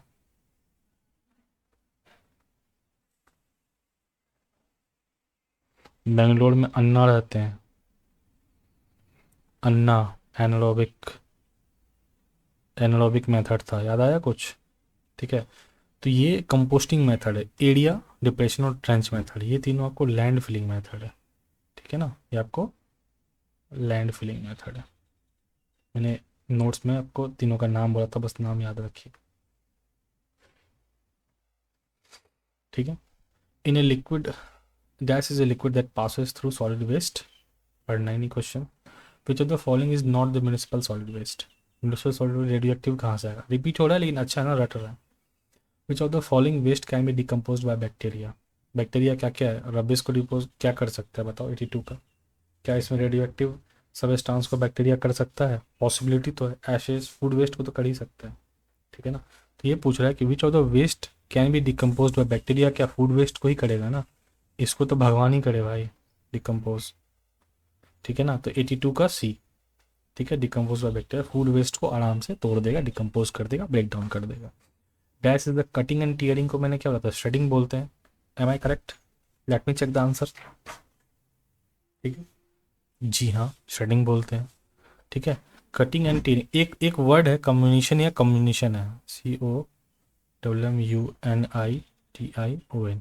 इस वर्ड को देखना सर्च करके क्या होता है, कम्युनिशन या कम्यूशन है, ऐसा करके जो भी है दोनों वर्ड सर्च करते हैं। कटिंग एंड टीयरिंग, श्रेडिंग, और पल्वराइजेशन मतलब क्रशिंग एंड ग्राइंडिंग। ठीक है, क्रशिंग एंड ग्राइंडिंग तो पल्वराइजेशन। ठीक है, in which method of composting decomposition anaerobic, anaerobic waste, anaerobic. Anna कहाँ रहते हैं, अन्ना, अन्ना बेंगलोर में रहते हैं। ठीक है, 85 का correct answer. 86, which of the following is the biological method of disposal of municipal solid waste. Biological method, ऐसे पकड़ो, कोई और मेथड नहीं। क्या लैंडफिल्स बायोलॉजिकल मेथड है भी तो किस रिस्पेक्ट में। क्या श्रेडिंग बायोलॉजिकल मेथड है, क्या पल्वराइजेशन बायोलॉजिकल मेथड है, क्या कंपोस्टिंग है। यस सर, कंपोस्टिंग है। ठीक है, कंपोस्ट में बायोलॉजिकल मेथड चलता है, बायोलॉजिकल टीयर डाउन चलता है। ठीक है, पता है ना, कंपोस्टिंग से ह्यूमस प्रोड्यूस होता है लास्ट में, उसको ह्यूमस बोलते हैं। इसका कैरेक्टरिस्टिक्स मैंने आपको बताया हुआ है, डार्क ब्राउन ऐसे करके होता है, देखना है आपको। 87, the size of suspended solid in the range of. देखो, तो सस्पेंडेड मतलब क्या, सस्पेंडेड मतलब उसमें सस्पेंशन में है, वर्ड को डिकोड करते हैं। ठीक है, अब चलो मान लो वेस्ट वाटर है, सीवेज है, उसमें सस्पेंडेड सॉलिड पूछा, उसका रेंज क्या होगा। ठीक है, तो उसका जो रेंज होता है 10⁻⁻1 से 10⁻⁻³ होता है। 10⁻⁻1 टू 10⁻⁻³ मिलीमीटर। ठीक है, ये इसका रेंज होता है। ठीक है, एक PYQ में क्वेश्चन आया हुआ कि वो वेस्ट वाटर में कितना परसेंट सॉलिड होता है, कुछ ऐसे, उसका आंसर 0.1 है। ठीक है, कराऊंगा क्वेश्चन को, करा ही दूंगा, तो उसका टेंशन मत लेना। Suspended solids are measured by which of the following. ठीक है, सस्पेंडेड सॉलिड्स, फिर से वही बात आ गई, उसको हम लोग किससे मेजर करते हैं, सस्पेंडेड सॉलिड्स को। ठीक है,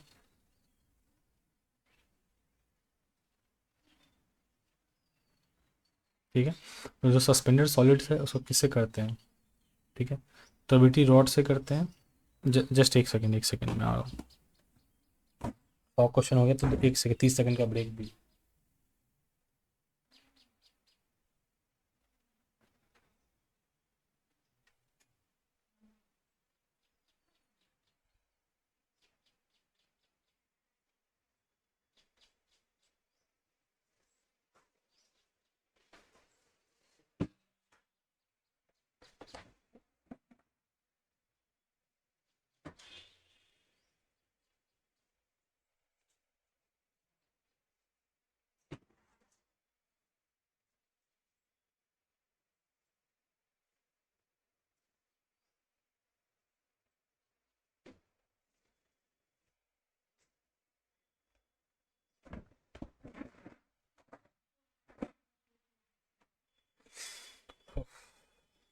वापस आए, तो देखो सस्पेंडेड सॉलिड्स है, इसका होगा आपको gravimetric test. This is not, this is not, this is not. ठीक है, ग्रेविमेट्रिक टेस्ट से हम सस्पेंडेड सॉलिड को फाइंड आउट करते हैं। बाकी देखो, measurement suspended solids is done by gravimetric test including mass of residual measurement.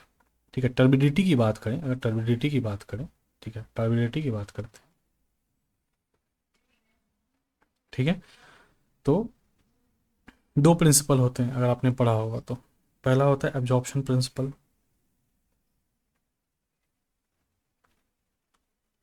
Absorption principal, और दूसरा आपने पढ़ा होगा स्कैटरिंग प्रिंसिपल। ठीक है, तो ये इसका जो है एब्जॉर्प्शन प्रिंसिपल पे तीन चीज़ काम करते हैं। रॉड काम करता है आपका, टर्बिडिटी रॉड जो यहाँ दिया हुआ है। ठीक है, रॉड काम करता है। दूसरा जैक्सन टर्बिडिटी मीटर काम करता है। उसके बाद बेलीज टर्बिडिटी मीटर काम करता है। ये तीन चीज़ हैं। अगर स्कैटरिंग प्रिंसिपल पे अगर आप देखना चाहते हैं, तो इसमें आपका आता है मॉडर्न एफ्लोमीटर।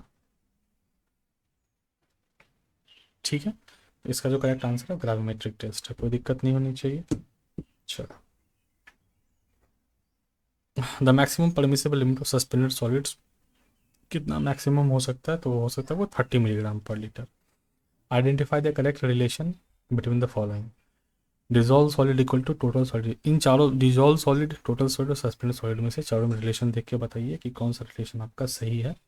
तो है ना, तो डिजॉल्व सॉलिड मतलब टोटल सॉलिड्स में, ठीक है, टोटल सॉलिड्स में सस्पेंडेड सॉलिड्स को रिमूव कर दीजिए तो आपको डिजॉल्व सॉलिड मिल जाएगा। ठीक है, सस्पेंडेड निकाल देंगे तो क्या बचेगा, डिजॉल्व बचेगा, बस यही है। टोटल में से सस्पेंडेड निकालो, डिजॉल्व को पकड़ लो। ठीक है ना। Next 91, which method is use to measure the colour of water. ठीक है, बहुत ही बेसिक सा क्वेश्चन है। कलर, टिंट, ठीक है, टिंटोमीटर। ठीक है, बताइए 91 का आंसर क्या है। ठीक है, 91 का आंसर क्या है, तो बेस्ट है इसका टिंटोमीटर। क्या मैं सही हूँ, बिल्कुल सही हूँ। ठीक है, डिजॉल्व सॉलिड्स का हो गया, 91 भी हो गया। चलो नेक्स्ट क्वेश्चन, ज़्यादा क्वेश्चन हो रहा है क्या, नहीं कराएंगे पूरा, लेकिन 1 TCU is equivalent to 1 TCU true colour unit. ठीक है, TCU को बोलते हैं true colour unit, is equivalent to क्या होता है, ये मैंने आपको ESC के लेक्चर में पूरा अच्छे से बताया है। ये सारे क्वेश्चन तो खैर आप आराम से बता दोगे। ठीक है ना, 1 TCU का आपसे पूछ रहा है कि क्या है, तो देखो the colour to 1 milligram of platinum cobalt in 1 litre of distilling water. Chloroplatinate ion के फॉर्म में होता है, याद रखना, क्लोरोप्लेटिनेट आयन के फॉर्म में होता है। This is the correct answer. 1 ml नहीं होगा, 1 लीटर होगा, तो this option is not correct. ठीक है, चलो। अच्छा, और TCU को हेजन यूनिट भी बोलते हैं, याद रखना, हेजन यूनिट भी बोलते हैं, हेजन यूनिट। ठीक है, the range of ton, ton बताया था, याद है मैंने आपको, अगर याद होगा तो A+B/A। यहाँ पे A कुछ था odour free water, B odorous water, फिर ना इसको करते थे, ये थ्रेशोल्ड ओडोर नंबर था, टॉन जिसको बोलते थे। तो उसका सही रेंज क्या होना चाहिए, तो उसका सही रेंज 1 to 3 होना चाहिए। ठीक है, कराया हुआ है। Ton testing is preferred in hot water, तो बोल रहा है कि अगर जो थ्रेशोल्ड ओडोर नंबर है, क्या हम उसका गर्म पानी में टेस्ट कर सकते हैं, बिल्कुल भी नहीं कर सकते हैं। ठीक है ना, क्यों भाई, क्यों, थ्रेशोल्ड ओडोर नंबर है, ओडोर और टेम्परेचर का कुछ तो रिलेशन होगा ना। देखो ओडोर है, यहाँ पे हॉट है, इसको, इस दोनों को रिलेट करो। ठीक है, अगर हम टेम्परेचर बढ़ाएंगे, मान के चलो, तो टेस्ट, टेम्परेचर और ओडोर में, टेस्ट और ओडोर में चेंज आएगा ना। तो जब चेंज आ जाएगा तो आप उसको मैंने कैसे सही से डिटरमाइन करोगे, नहीं कर पाओगे ना। दैट इज़ वाई उसको नॉर्मल टेम्परेचर या थोड़ा कोल्ड वाटर में अगर करना है तो कर सकते हैं, बट उसका जो रियल जो सैंपल होगा वो ख़राब हो जाएगा अगर आप उसको टेम्परेचर बढ़ाओगे। तो हॉट वाटर का तो भाई बात नहीं आता, गलत रीडिंग्स आ जाएंगे। If the PO value is 6, what does it apply. अब ये PO क्या है, व्हाट इज दिस PO। ठीक है, तो द PO वैल्यू इंडिकेट क्या करता है, ओडोर इंटेंसिटी बताता है हमें। PO वैल्यू हमें क्या बताता है, ओडोर इंटेंसिटी, PO वैल्यू। ठीक है, और ये 6 है तो हमें क्या पता लग रहा है, अगर ये 6 है तो हमें क्या पता लग रहा है कि बहुत ही ज़बरदस्त खुशबू आ रही है, एक्सट्रीमली स्ट्रॉन्ग ओडोर आ रहा है। ठीक है, और ये जो 6 है ना, ये मैक्सिमम PO वैल्यू होती है, याद रखना, मैक्सिमम PO वैल्यू होती है। ठीक है, तो मतलब बहुत ही स्ट्रॉन्ग ओडोर है, कोई दिक्कत नहीं। The range of temperature of water that is required, range of temperature of water that is required to do the temperature test is, उसके लिए जो बेस्ट रेंज है वो 10 से 25 ही है। ठीक है, आइडियल रूम टेम्परेचर भी बोल लो, बट 10 से 25 जो है उसका रेंज सही है 96 का। ठीक है, 25 से ऊपर तो ऑब्जेक्शनेबल हो जाएगा, वो सही नहीं है। Which of the following statement is wrong regarding turbidity, turbidity को लेके, ठीक है, इसमें से कौन सा स्टेटमेंट आपको बता रहा है कि गलत है। ठीक है, ठीक है, कौन सा गलत है, तो it an extent to which light is observe by, हाँ हाँ, ठीक है, एक्सप्रेस इन PPM है, मिलीग्राम पर लीटर। ठीक है, it depends on the fineness of particle present in water. ठीक है, व्हाट इज लेबोरेटरी मेथड, नहीं, ये गलत है, दिस इज द आंसर। ठीक है ना, ठीक है, ये क्या है, लैब मेथड नहीं है ये, this is what, field method. ठीक है, the permissible limit of turbidity of domestic water is PPM। ठीक है, परमिसिबल लिमिट पूछ रहा है किसका, टर्बिडिटी का, किसमें, डोमेस्टिक वाटर में, मिलीग्राम पर लीटर में। ठीक है, टर्बिडिटी का पूछ रहा है, तो ये कितना है 5 से 10। ठीक है। What is the full form of NTU, nephelometric turbidity unit, सही है ना 99 का, नेफ्रोमेट्रिक टर्बिडिटी यूनिट ही होता है ना। हाँ जी सही है। 100, when depth of insertion of turbidity rod increases, depth of इंजर्शन जो टर्बिडिटी रॉड है मान के चलो उसका हम डेप्थ बढ़ाते हैं, उसको ज़्यादा पानी में इंसर्ट कर देते हैं, तो रीडिंग क्या होता है। ठीक है, तो अगर ज़्यादा करेंगे तो रीडिंग घटेगी, रीडिंग डिक्रीज होगी, उसका जो वर्किंग प्रिंसिपल है उसी पे बेस्ड है ये चीज़। ठीक है, और ऐसा क्यों होता है कि देखो वो है ना, उसका जो नीडल होता है ना, टर्बिडिटी रॉड का जो नीडल होता है, इसका जो नीडल होता है मैं बताता हूँ, वही आपको बताता है। तो ज़्यादा ज़्यादा इंसर्ट करते जाओगे, नीचे इंसर्ट करते जाओगे, तो उसका जो नीडल है जो वो क्या हो जाएगा, इनविजिबल हो जाता है। तो आप रीडिंग कैसे लोगे, तो वो डिक्रीज ही लास्ट में आपको रिजल्ट करेगा। ठीक है। Chlorides are estimated by titration with a standard silver nitrate solution by using, बताया हुआ है भाई, क्रोमेट है कि डाइक्रोमेट है, और दोनों को याद रखने का तरीका ही बताया था और बोला भी था कि कैसे याद रखना है। ठीक है, तो ये आपको क्रोमेट है, K2Cr2O7, ये मत कर देना, ये ओनली Cr है। ठीक है।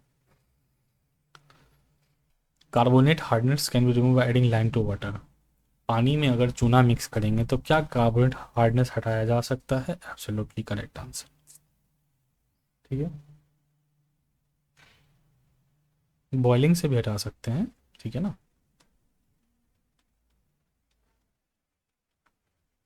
चलो, which of the following statement is, देखो एक और चीज़ बताता हूँ, इतना फास्ट क्यों जा रहे हैं, अगर फास्ट नहीं गए तो वो क्वेश्चन ही कवर नहीं हो पाएगा। ठीक है, इसीलिए आपको पहले ESC वाले लेक्चर्स और जो स्टार्टिंग के लेक्चर से कुछ थ्योरेटिकल सप्लीमेंट डायग्राम सब कुछ बताया हुआ है। ठीक है, वो सारी चीज़ें एकदम कंसेप्चुअली क्लियर होना, तब आपको लगेगा कि हाँ फास्ट फास्ट जा सकता है। ठीक है, बाकी इसका PDF आपके पास पड़ा हुआ है, आराम से बैठ के एक्सप्लेनेशन पढ़ सकते हैं। बट वो क्लासेस अगर कर लिया आपने तो मेरे हिसाब से या थ्योरेटिकल सही से पढ़ा होगा, तो ये दिस इज़ द टाइम कि इसी स्पीड में, इसी मोशन में आपके क्वेश्चंस चलने चाहिए, ताकि मैक्सिमम से मैक्सिमम क्वेश्चन आपके पास कवरेज हो। और लिमिटेड क्वेश्चंस हैं, मैं तो 2 ही सोर्स अभी कवर करा रहा हूँ बस। मुझे तो following statement is wrong regarding, कौन सा इसमें से रॉन्ग है पूछ रहा है। ठीक है, कौन सा इसमें से रॉन्ग है, तो देखिए permanent hardness, it is also called carbonate, यही गलत हो गया, इसमें क्या ऑप्शन आगे बढ़ा जाए, आगे देखते हैं। It is due to permanent, जैसे ही आया ना, मैंने यार बोला हुआ था, जैसे ही परमानेंट आया सल्फेट SO4, जैसे ये याद आना चाहिए, कहीं भी लिखा है सीधा मैच कर दो। ठीक है, तो it is the presence sulphates, हाँ ठीक है, chlorides and nitrates of calcium magnesium. ठीक है, it can not be remove by boiling, बिल्कुल, it requires a special method of water softening to get remove, तो कार्बोनेट हार्डनेस उसको नहीं बोलते। ठीक है, चलो नेक्स्ट आते हैं। टेम्पोररी हो जाता है वो जो ए ऑप्शन है, बाकी आगे चलो। 1 डिग्री ऑफ हार्डनेस, उसको PPM में यानी मिलीग्राम पर लीटर में कितना होगा। 1 डिग्री ऑफ हार्डनेस जो है वो मिलीग्राम पर लीटर में कितना होगा, तो 1 का 1 ही रह जाता है भाई। ठीक है, in which method of determining total hardness, total hardness हम डिटरमाइन कर रहे हैं, कौन सा मैथड है, based on the premise that hardness producing substance react with soap and form insoluble compound before lather is, ये कौन सा मेथड होता है। ठीक है, तो इन चारों ऑप्शंस में जो 105 नंबर क्वेश्चन है वो होता है क्लार्क्स मेथड। ठीक है, ध्यान रखेंगे, अच्छा क्वेश्चन है, अच्छा क्वेश्चन है। ठीक है, अब इसमें क्या होता है, टोटल हार्डनेस हम कैसे फाउंड करते हैं। ठीक है, तो हम देखते हैं कि कितना स्टैंडर्ड सोप सॉल्यूशन है, कितना स्टैंडर्ड सोप सॉल्यूशन हमें चाहिए, क्या क्या पाने के लिए। ठीक है, परमानेंट लेदर पाने के लिए विद द वाटर सैंपल, कितना सोप सॉल्यूशन हमें चाहिए लेदर पाने के लिए विद द सोप सॉल्यूशन, वो क्लार्क मेथड में आता है। याद है आपको एक एक क्वेश्चन बहुत फेमस चल रहा था, हार्डनेस क्या कॉज करता है, हार्डनेस अगर है पानी में, तो उसका आंसर ये था कि वो क्या करेगा, सोप कंजम्पशन करेगा। बाकी सारे ऑप्शन भी सही लगेंगे बट वो सोप कंजम्पशन ज़्यादा करता है, लेदर फॉर्मेशन कम कम करेगा, झाग कम बनेगा, तो that was the correct answer. तो ये क्लार्क्स मेथड है, आप ध्यान रखेंगे इसको। What is the indicator use in EDTA, ये सब तो भाई बताया अच्छे से मैंने कि EDTA में क्या क्या, डायग्राम के साथ आपको अच्छे से बताया था। तो एडी क्लोम ब्रैक्ट याद है, EBT बताया था, EBT, क्या करें नॉइस का यार। The permissible limit of pH preference for portable water, portable water के लिए जो आपको pH प्रेफरेंस क्या होना चाहिए, लग तो रहा है कि 107 का आंसर जो ए होना चाहिए ए ही है, 6.5 से 9 होना चाहिए, ठीक है ना। बाकी ये परमिसिबल लिमिट और प्रेफर्ड लिमिट दो चीज़ है, ठीक है ना। The permissible limit for pH of particular should not exceed 9, मतलब 9 से तो ज़्यादा नहीं रहना चाहिए, 9 इज़ द मैक्स लिमिट, ठीक है, 9 इज़ द मैक्स लिमिट, इससे एक्सीड नहीं करना चाहिए, ठीक है। बाकी प्रेफर्ड क्या है, प्रेफर्ड अगर ये परमिसिबल पूछ लिया, प्रेफर्ड है 7 to 8.5। और ऐसे क्वेश्चंस बहुत फंसते हैं, 2 बार 3 बार रिवाइज होता है, तो इसको भी एक बार चेक करना ज़रूरी है, ठीक है। बाकी आंसर ए है, मेरा परमिसिबल पूछा हुआ है, ठीक है। अब इसको कंटेंट को मिलाना है 108 में, ठीक है, केमिकल सब्सटेंस और उसका परमिसिबल लिमिट, तो इसका पीडी में दिया हुआ है एक ही पेज में, तो मैं एक काम करता हूँ यहाँ पे आपको लिख ही देता हूँ, ठीक है ना, यहाँ पे आपको लिख ही देता हूँ। अच्छा, लेड का देखना, अभी तो क्या अपडेट हो गया है, उसको एक बार देखना पड़ेगा। तो बाकी लेड का देखना, उसका 0.05 ppm है, ठीक है ना। तो इसका जो आंसर मेरे हिसाब से हो जाएगा, अच्छा ये दिया नहीं है क्या आंसर, करेक्टली मैच्ड, अच्छा पूछ रहा है, अच्छा ओके ओके, तो यही करेक्टली मैच्ड है, ठीक है ठीक है, दिस इज करेक्टली मैच्ड, तो आंसर शुड बी ए। अच्छा मैं गलत कर रहा हूँ क्या, एक मिनट, नहीं नहीं नहीं नहीं, रुको रुको, ठीक है। तो ये पूछ रहा है कौन सा करेक्ट है, करेक्टली मैच्ड है, ठीक है ना, करेक्टली मैच्ड है, तो ए का आपको कहाँ से लगा 0.5, लेड का कितना है,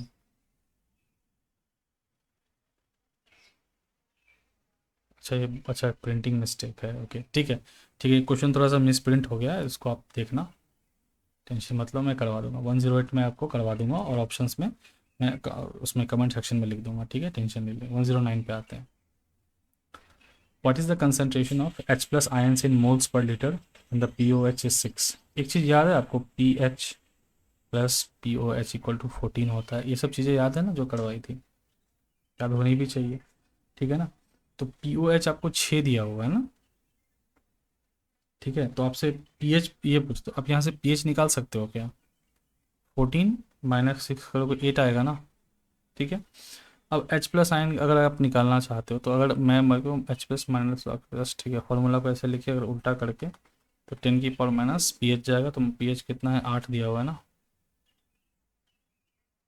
ये 8 है, तो यहाँ 8 10 की पावर -8 ठीक है। विच type of bacteria is rod shaped, बताया भाई बताया है, ये तो बिल्कुल बताया है, बेसिलस रॉड शेप्ड होता है।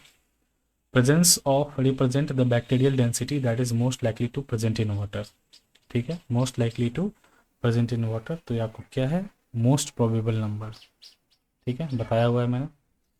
Which of the following is a better test to identify coliforms, coliform को आइडेंटिफाई करने के लिए जो सबसे बेस्ट टेस्ट है वो कौन सा है, मेम्ब्रेन फिल्टर, देखो बेस्ट बेटर टेस्ट पूछ रहा है ना, तो ये MF टेक्निक है, मेम्ब्रेन फिल्टर फिल्ट्रेशन टेक्निक, ठीक है ना, और ये सिंपल भी होता है, बेटर तो होता ही है, और ये सिंपल भी होता है, दोनों चीज़ सही है, ठीक है। और 113 पे आता है, what is the temperature at which MPN test is performed, तो जो मोस्ट प्रोबेबल नंबर हम जो टेस्ट करते हैं उसका जो बेस्ट टेम्परेचर होता है वो 37 डिग्री सेंटीग्रेड होता है। What is the which of the following statement is are correct regarding coliform bacteria के लिए कौन सा सही है कौन सा, ये एस सी का PYQ बता ही हुआ था आपको मैंने, ठीक है, 114 का।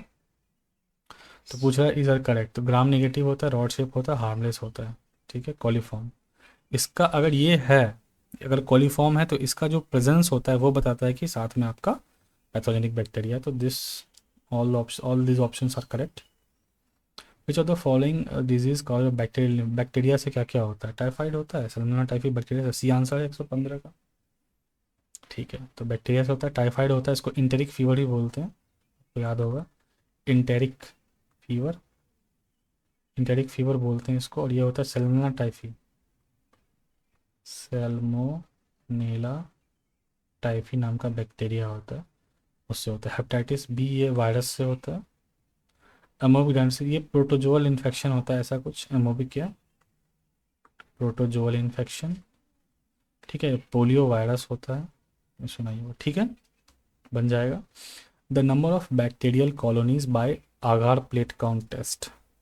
एक आगार प्लेट काउंट टेस्ट है, वो हमें क्या बताता है, नंबर ऑफ बैक्टीरियल कॉलोनीज बताता है, ये कितना है उस सैंपल में। Should not exceed dash ml for portable water, जो पोर्टेबल वाटर के लिए उसकी एक लिमिट है बैक्टीरियल कॉलोनीज की, तो वो कितना होना चाहिए। ठीक है, तो इसका आंसर जो है 100 पर ml,